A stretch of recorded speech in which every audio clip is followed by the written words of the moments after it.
Hey everyone, welcome to the Gen X Dad and his Gen Z Teens podcast. Hey, we're a program that takes a lighthearted look at generational differences about all sorts of topics.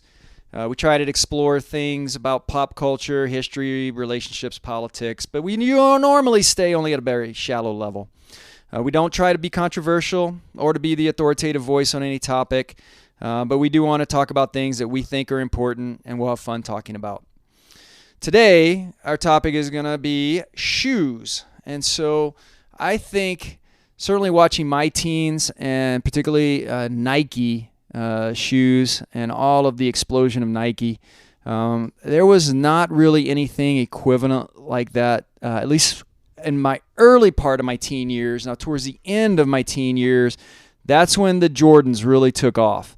I actually remember my first pair of Nikes. I was not quite a teen yet, but they were the traditional, Forrest Gump ones, white shoes with the red Nike symbol. That was the new shoe that was out there for running. And I was, that's what kids get, shoes to run in.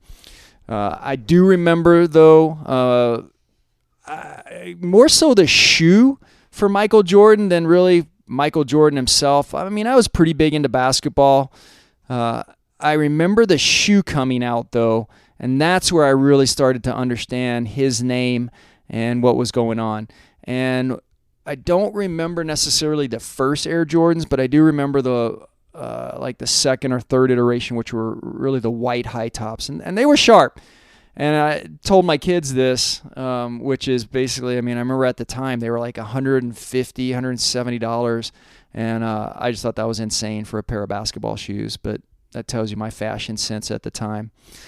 Nowadays, let's talk a little bit about you guys. So, that started the whole Nike dominance, and let's talk about how many pairs like you guys have. What do you think about the Nike shoes, and what does it mean for your generation?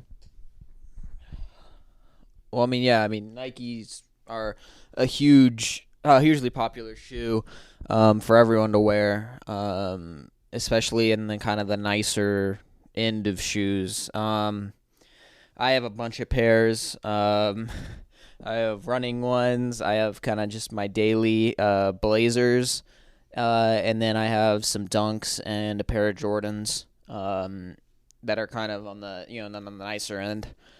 So yeah, Yeah, it's the fashion statement. What about you?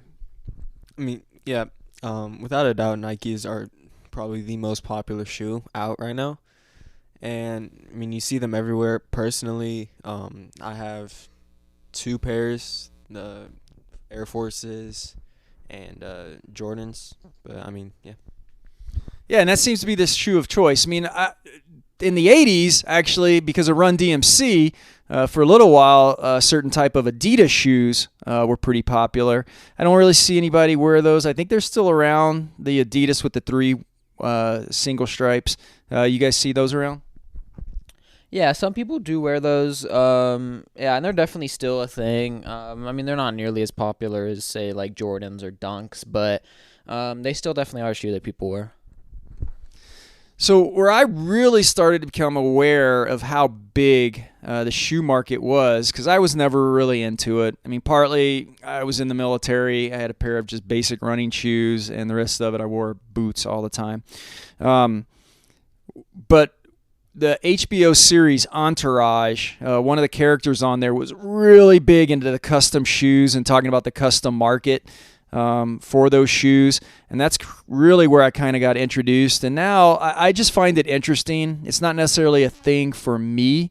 I'd be interested if there's any Gen X folks out there that are really into the Nike shoes and stuff like that. But what do you think about just the market for it? Because some of these shoes are super expensive. Yeah, well, it's a huge market, especially for like the collectors and sneakers. I've seen pairs of shoes, when I'm looking at them, shoes that are tens of thousands of dollars, for these kind of designer collabs and stuff like that. And they're a thing, baby. People will pay that money for them to have them in their, usually their collections, and sometimes they won't even ever wear them. It's sort of like nice cars. People do the same type of thing. Yeah. Yeah, I'd be certainly nervous of wearing a really expensive shoes because they're down on the ground and people can bump into you or step on them. I mean, that would be devastating for really expensive shoes. Do you have any desire? Is that a dream to have a really expensive pair of custom Nikes? I don't know. I mean, I think the off-white Jordans. I think those are freaking awesome shoes, but again, they're like $10,000, so I think that's kind of ridiculous. I think you can get sort of the same type of vibe, the same type of look for a lot cheaper. So I don't really think it's worth spending, anywhere more than $1,000, or even that much is kind of ridiculous. But even more than that is kind of dumb. Because I mean, I'd like to wear them and not be so worried about getting them dirty that I just keep them locked away and don't even wear them. All right, what about you? I don't have really any desire to own a shoe more than, especially like $1,000 or even over like 800. Especially not the really expensive ones, because again, I'd just be too psyched out and not wanting them to get dirty or creased or anything like that, and so I wouldn't wear them. Okay, you just brought up a good point. The crease. It is so insane. They're shoes. They naturally have to bend a little bit. I do make fun of you guys when you wear your nicer ones and you walk around kind of weird, but doesn't that defeat the whole purpose of a shoe? I mean, how big a deal is it? Do people really notice if you got them creased? I mean, that's kind of the point of having dailies and then having your nicer shoes, is so that, your dailies, that's whatever, you walk around normal. But with a nicer shoe, I mean, it's almost the same as driving a nice car, or having nice jewelry, or having some nice clothes. Like, it's a fashion statement. It's something, to kind of show off, and pop out a little bit. And you don't want it to get all messed up and crease, especially like big, nasty creases, because it just takes away from how new the shoe looks and all of that. Okay, but that's the part that confuses me. So, I mean, they're shoes. You have to walk in them. So, is the intent like you walk in something else? I mean, and you go to a nice place and then while you're sitting down, you put them on? I mean, that just help me out here. No. I mean, just anywhere, anytime you want to, wear something nicer, you put on your nice shoes. I mean, I try to not wear them if I'm going to be like walking a ton or something, just because I don't want them to get all nasty. And I do my best when, I have crease protectors in them. And I do my best when, walking to not like excessively bend or crease them in any way, that I don't need to, because it's just as unnecessary. It's like scratching a sports car. Like, you don't want to get a scratch or a dent on that thing. So it's like the same type of thing. And I mean, you can get them out. It's just kind of a pain. So I'd rather not have to really deal with that. All right, I just can't help, but it's still the same thing in the sense of they're shoes and they're on the ground, and so you're going to have to walk in them if you're going to use them. And if you're trying to keep them in such pristine, then you should probably never wear them, which defeats the whole point of them being a shoe, I guess. And that's the part where is that a generation? Do I just not get it? I mean, look, I've accepted, my Jordans are starting to get a crease in them. So there's a part of, I accept, it's going to happen, but, I try to prolong it as long as I can. All right, that's a fair statement.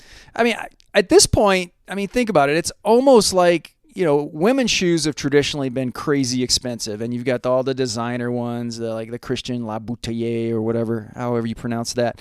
And those, again, women will pay $2,000 for stilettos or more, and how they do that. And those ones, like I said, the Christian ones are the ones with the red bottoms, the leather, and they do all kinds of extra special stuff so that they won't get scuffed, which, again, though, they're shoes.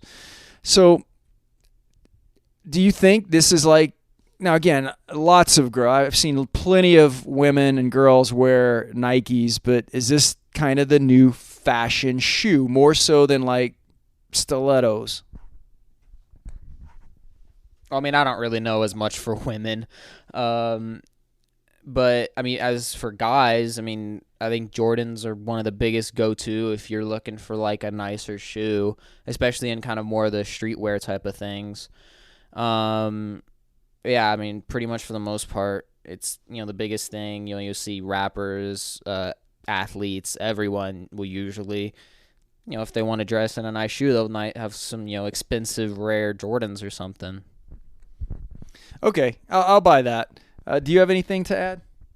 He kind of said everything I wanted to, but it's kind of repeating the same point. Actually, no, I don't really have anything to say. Insightful as always. So I'll bring up one last thing, which was, remember the Ted Lasso episode where they're going to a funeral and they're talking about, hey, you got to wear nicer shoes, and the guy goes, I don't have time to stay up all night and wait in line, and he's like, no, dude, not those kind of shoes. So I mean, we're talking, because they were thinking they were going to wear these Nikes and they needed new pairs of Nikes instead of what he meant was leather shoes. It just reminds me of that to somewhat. And then the last thing was, like prom, you see some of the girls in really nice like prom dresses or sequins and dresses and stuff like that, but then they have the Nikes on. I mean, is that something that you've seen? They're not always wearing heels. Yeah, I mean, it's a thing because at the end of the day, I mean, they're definitely more comfortable than heels. And it's, I don't know. I mean, it's just the thing now. They've gotten just really big, and they've kind of been, some of, the nicer pairs have been accepted as almost a designer shoe, even though Nike's not really considered a designer brand. The nicer Jordans, they are basically designer.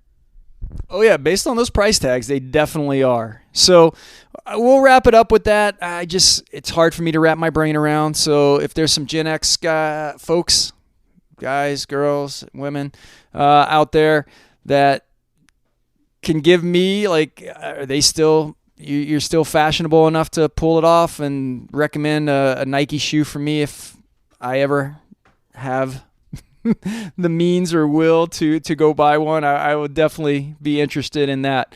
So that's it. I think that's all we have for today. This has been the Gen X Dad and his Gen Z teens. Again, please let us know if you have any thoughts on this and any other shoe brands you think that are worth bringing up. And we'll catch you guys next week. Bye.